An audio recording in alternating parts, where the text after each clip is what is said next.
எண்ணெய் ஊற்றிக்கலாம். கடுகு கடுகு நல்லா வெடிக்கட்டும்.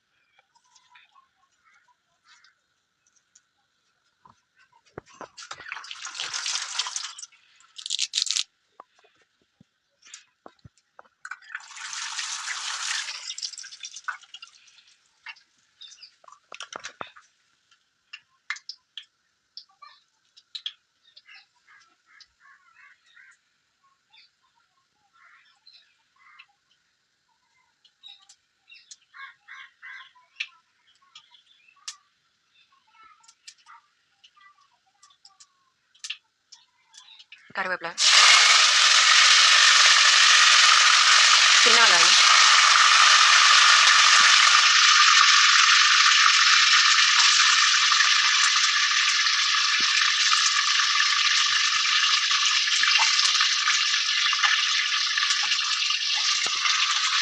வரமிளகாய்,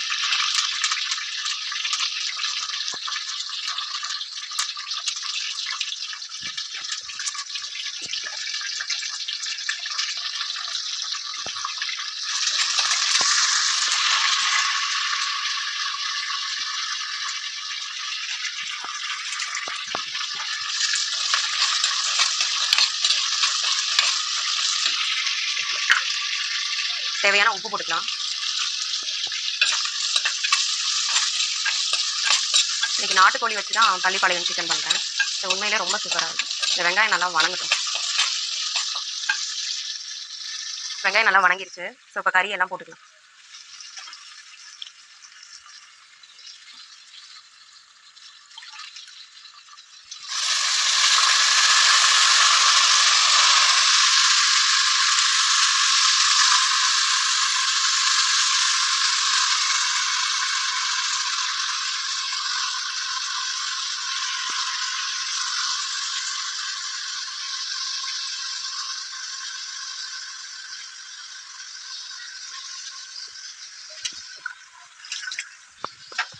எண்ணெயிலே ஒரு வணக்கம் வணக்கி விட்டுருவேன்.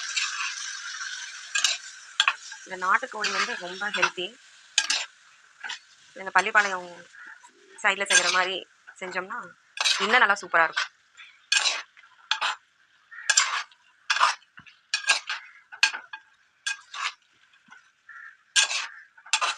கொஞ்சமாக மஞ்சள் போட்டுக்கலாம். சும்மா லைட்டாக.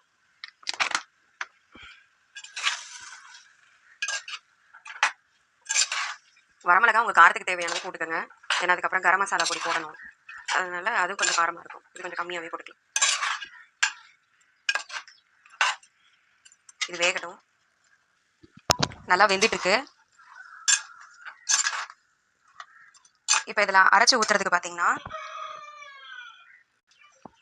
இஞ்சி, பூண்டு, சீரகம், சோம்பு, கொஞ்சோண்டு பட்டை, 2 லவங்கம் போட்டிருக்கேன். இதை அரைச்சி எடுத்து இதில் ஊற்றிக்கலாம். அரைச்சாச்சு. இது இதில் ஊற்றிக்கலாம்.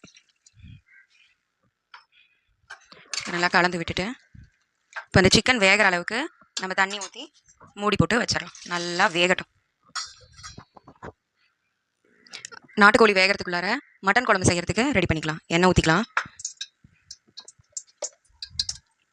பட்டை, 3 லவங்கம், வெங்காயம், ஒரு தக்காளி, பூண்டு, அதை அப்படியே போட்டுக்கலாம். இதை நல்லா வணக்கி நம்ம இப்போ அரைச்சிக்கலாம்.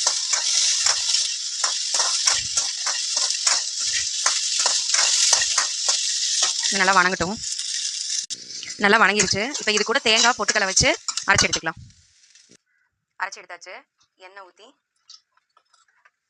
கடுகு கருவேப்பிலை போட்டு தாளிச்சிக்கலாம். கடுகு போட்டாச்சு.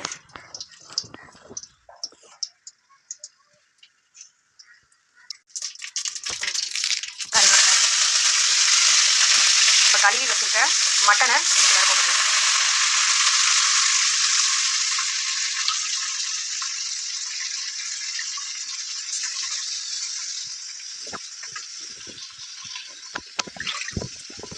வணக்கி விட்டுக்கலாம். எண்ணெயிலேயே கொஞ்சம் நேரம் மட்டன் வணங்கணும். அப்போ தான் மட்டன் குழம்பு வைக்கும் போது நல்லாயிருக்கும். அதில் தண்ணி எல்லாம் விடும், கறியில் இருக்கிறது எல்லாம். அதெல்லாம் விட்டு கொஞ்சம் இது பண்ணமாக தான், கொஞ்சம் வணக்கி விட்டால் தான் நல்லாயிருக்கும். வணங்கிருச்சு. இப்போ அரைச்சி வச்சதை இதில் ஊற்றிக்கலாம்.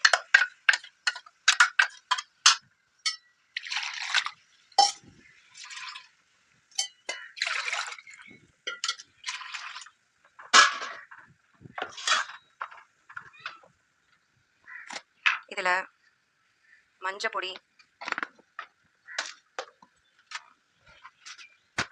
மிளகாத்தூள் 1 டீஸ்பூன் போட்டுக்கலாம். கொஞ்சம் காரமாக இருந்தால் தான் நல்லாயிருக்கும்.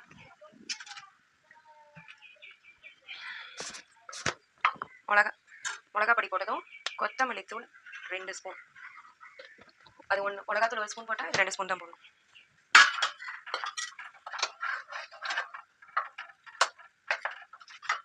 இன்னும் கொஞ்சம் தண்ணி ஊற்றிக்கலாம். தேவையான உப்பு போட்டுக்கலாம். அவ்வளோதான். எல்லாமே நம்ம போட வேண்டியதெல்லாம் போட்டாச்சு. இது கொஞ்சம் கொதி வந்ததும் இதில் வந்து கொத்தமல்லி தலையை வந்து கிள்ளி போட்டுறேன். இந்த ஃபஸ்ட்லேயே போட்டால் தான் கொஞ்சம் நல்லாயிருக்கும். இப்போ நல்லா கொதிச்சிருச்சு. இந்த டைமில் நம்ம கொத்தமல்லி தலையை போட்டுக்கலாம்.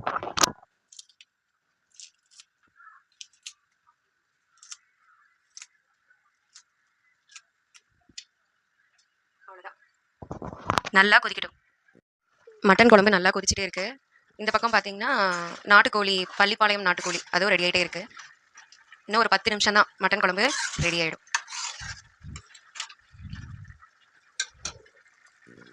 அவ்வளோதான், மட்டன் குழம்பு ரெடி ஆகிடுச்சு.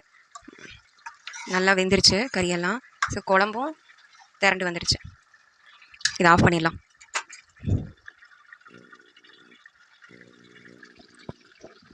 பள்ளிப்பாளையம் நாட்டுக்கோழி கிரேவியும் ஆல்மோஸ்ட் ரெடி ஆகிடுச்சு. ஸோ இது இறக்க போகிற பதம்.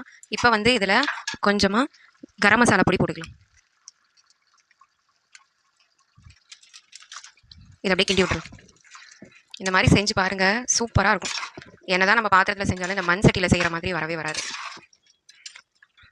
கடைசியாக கொத்தமல்லி தலை போட்டுக்கலாம்.